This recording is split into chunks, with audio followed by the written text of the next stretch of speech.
I have a story today, guys. On my way back from walking with Coda all around Prospect Park, I ran into some Mormons. I ran into people that were dressed up in very, very, very professional looking clothing, and they tried to stop me and said, "Do you want to go to church on Sunday?" They were young. I even asked them. They were 19 and 20 respectively, okay? And the interesting bit, I ran into these kids, and while they were asking me these things, I tried to brush them off originally. I tried to just say, "Hey, I'm Christian, but I already have a church that I go to. I'm not going to come to your church," right? And they were like, "Oh, okay, well, have a good day." I was about to cross the bridge. Well, not the bridge. I was about to cross the road. I stopped and I thought for a second, and I pulled Coda back.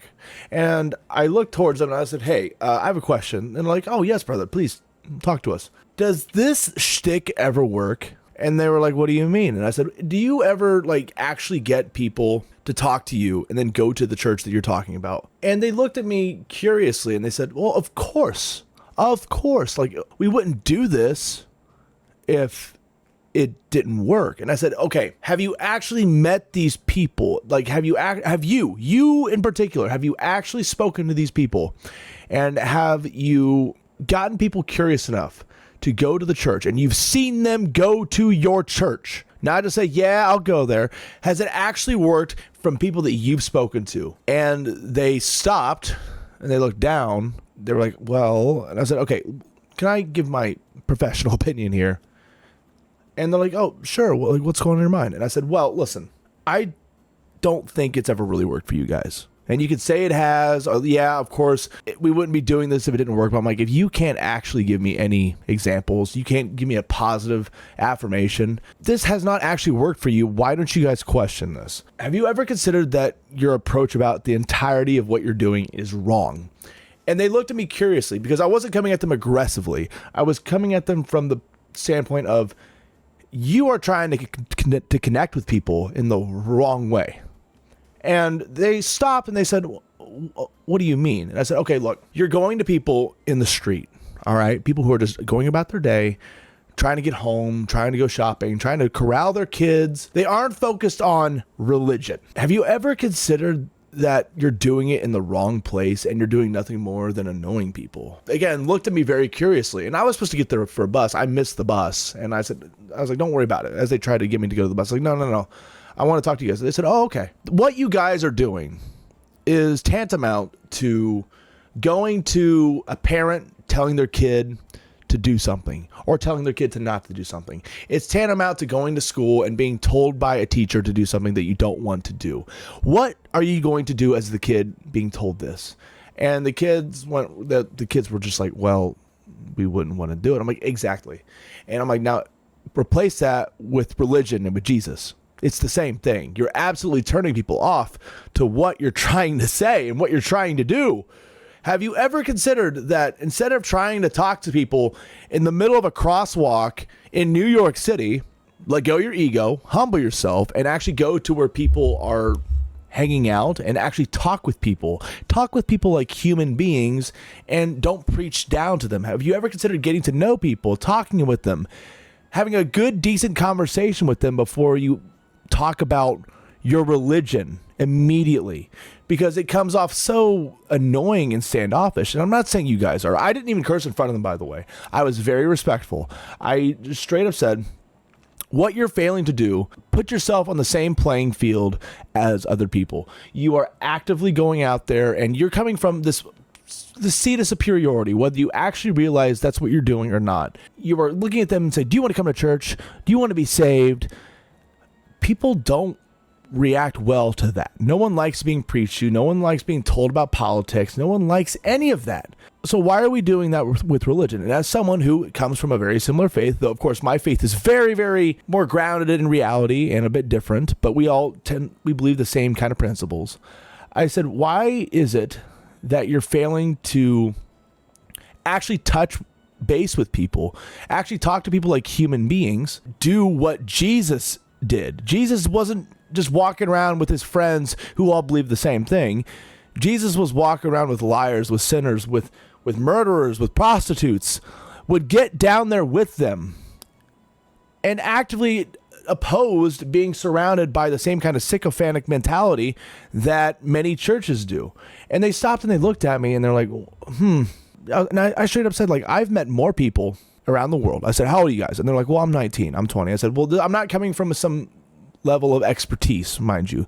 I said, but this is just me. I'm 32. I've been all around the world. I have been friends with communists. I have been friends with Satanists. I've been friends with people of all different kinds of walks of life, different religions, different beliefs. And at the end of the day, I can sit here and have a conversation with them because I related to them on a human level.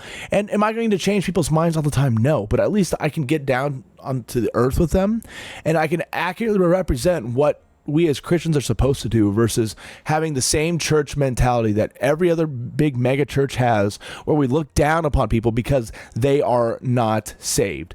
And I said, I hate to break it to you guys. I'm probably not breaking it to you. I respected their intellect.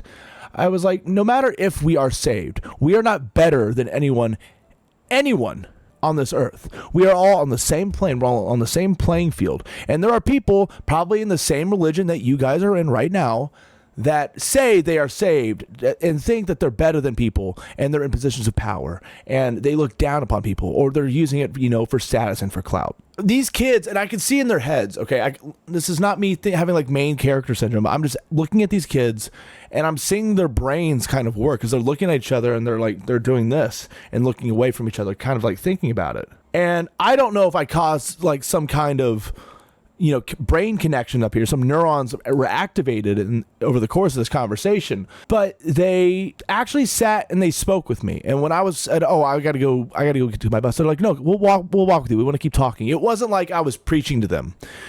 They looked at me and maybe something clicked in their heads, but they actively walked and spoke with me and they waited with me before my bus came. I told them, I was like, that's my issue with every church, every religion, that like every sect of Christianity, is that we have this strange thing that just because people they look different, whether they're gay, whether they're trans, that you're different. We're not different. We're all human at the end of the day. We all sin. We all do things that are wrong. I don't believe being gay is a sin. I don't believe that being trans is sin. I'm like, we're all on this playing field trying to operate and live life. Not everyone is going to want to live and be in this coddled Christian environment. And I said, honestly, it's a disservice to be stuck in that bubble because you're actively going to push away people by trying to preach to them from that bubble because you come off as holier than thou. Jesus never came off as holier than thou. Jesus would always come down to the level to a level playing field with these people, and he would speak them eye to eye, and he would give them that time of day. I told these kids, I'm like, do not stay in this bubble. I'm like, if you want to become better communicators and better Christians and better at spreading the word and actively, at least, if not converting people, making them more open and susceptible to the idea that there's something more than the world that they live in. There's something more than themselves and their own ego. You have to get out there and connect with people as humans and not come from it with like a cudgel, a religious cudgel. And maybe I'm crazy. Maybe I'm talking out of my ass. I've had more pleasant conversations with people about religion, and especially my particular sect of Christianity, my own personal beliefs.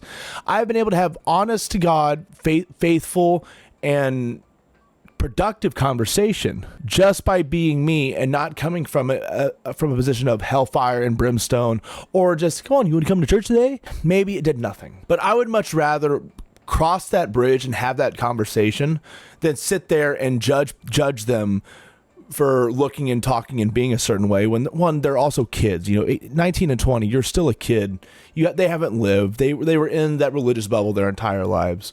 But until someone comes to you with that particular piercing knowledge to pierce the veil of singularity thinking that you build around yourself, you're not going to know. I didn't know when I went to college. I didn't know until I went out into the world. And I didn't know until I came to New York City. And I still didn't know when I went to Japan.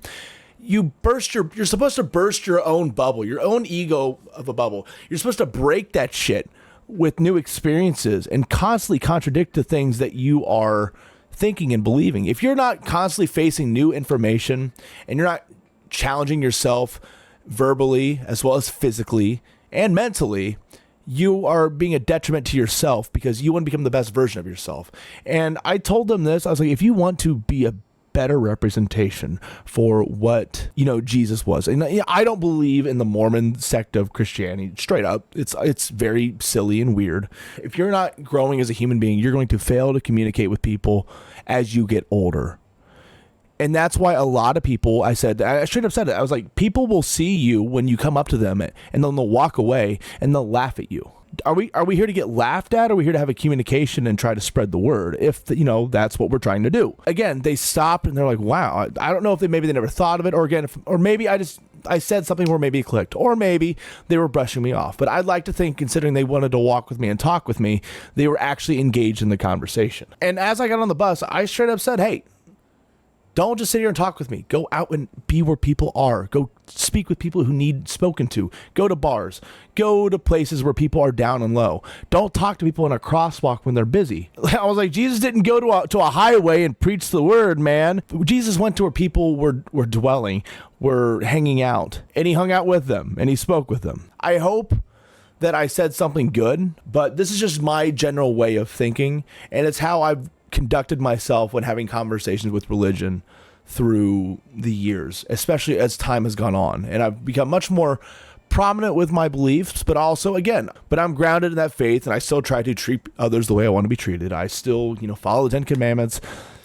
I think I'm a better Christian than most Christians that pretend to be Christians. And I'm curious what you guys think. Am I in the wrong? Would you guys prefer to be spoken to in that way? I'm curious what you all think. Their religious beliefs aside, they're generally very nice people. Do I know if they're altruistic or not? No. But I know most people that are in the Christian faith that are very outward and outspoken and obnoxious about it generally are either of bad intentions, or they're just ignorant and they think they're doing the right thing when they're really doing the wrong thing. It's just something that's been curated over the past 30 to 40 years of people trying to speak the word of God to people, to randoms. And again, it's just like how Christian music is so cringy sometimes. I straight up admitted, I was like, sometimes I'm like, y'all just come off as cringy and people don't want to engage with that. Like, no one was cringing when Jesus was walking around because Jesus was just being a person of the times. Y'all act like of a different world, and you're not, bro. It's so funny to me. I wish that we lived in a world where we could have these kinds of conversations 24/7 versus sitting there pointing and laughing, or, talking behind people's backs, or again, being coddled by the same groupthink that everyone loves to be coddled by nowadays. Even if I get in a relationship again, I don't want to be in a relationship where like my brain is being coddled by someone with the same beliefs. Obviously, I want some same values, right? But you want to have your beliefs challenged and you want your brain to be stimulated by the person that you're with. And I don't want to sit there and just have it be like brain rot, turn your brain off for the rest of your life. I want to constantly grow and think and change and be interested in the world while I'm in the world. That's just my thoughts. I would love to hear what people think in the comments below in my chat, and of course on YouTube as well. Let me know, and I'll see you in the next video.